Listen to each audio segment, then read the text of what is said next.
সবসময় মশলাদার জিনিস না খেয়ে মাঝে মাঝে এরকম হালকা পাতলা ঝোল খেলেও শরীরের পক্ষে খুবই উপকারী। এই ঝিঙে আলু মাছের ঝোলটাও খেতে কিন্তু খুবই সুস্বাদু হয়। নমস্কার, আমি সুপর্ণা, আপনারা দেখছেন সুপর্ণার রান্নাঘর। চলুন তাহলে রেসিপিটি শুরু করা যাক। আমি এখানে 3টে মিডিয়াম সাইজের আলু লম্বা লম্বা করে কেটে রেখেছি, আর আমি এখানে 3টে ঝিঙে লম্বা করে কেটে রেখেছি।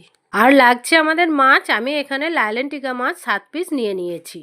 এবার সবজি আমরা কেটে রেখেছি, এবারে নুন হলুদ মাখিয়ে মাছটাকে আমি রেখে দেব। 2 চামচ হলুদ গুঁড়ো দিয়েছি আর 1 চামচ লবণ দিয়েছি।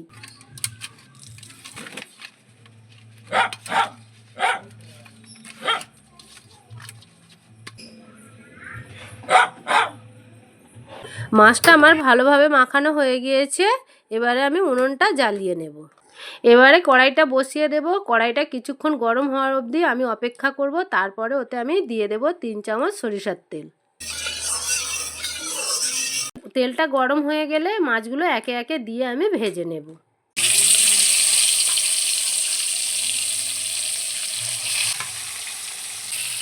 আমি এখানে মাছগুলোকে একটু লাল লাল করে ভেজে নিয়েছি। আপনারা চাইলে অল্প করেও ভাজতে পারেন।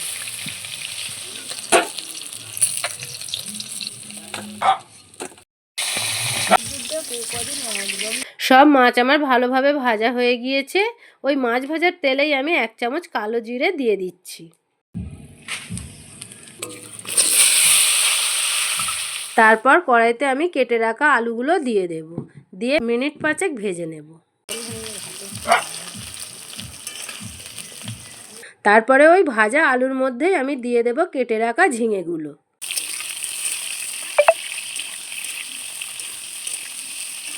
ঝিঙেগুলো 1 মিনিট ভাজার পর আমি দিয়ে দেব 2টি কাঁচা লঙ্কা ও 1 চামচ লবণ।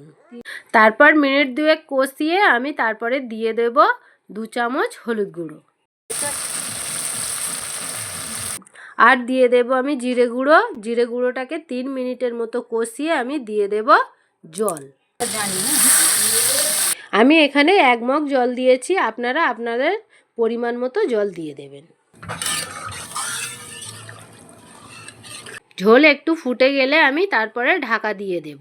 মিনিট 5 ফোটার পর আমি এখানে ভেজে রাখা মাছগুলোকে দিয়ে দেব।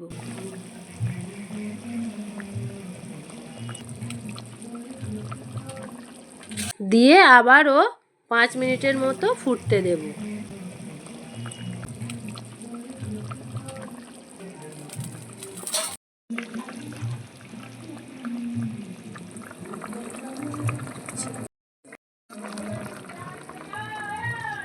সবশেষে দিয়ে দেব আমি সামান্য একটু চিনি।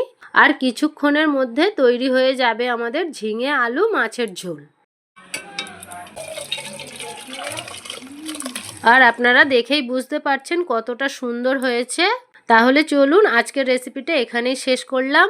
আবার আসছি অন্য কোনো রেসিপি নিয়ে। আমার ফেসবুক পেজটা কিন্তু ফলো করতে ভুলবেন না। যারা ইউটিউব থেকে দেখছেন তারা আমার চ্যানেলটাকে সাবস্ক্রাইব করে আমার পরিবারে জয়েন্ট হয়ে যান।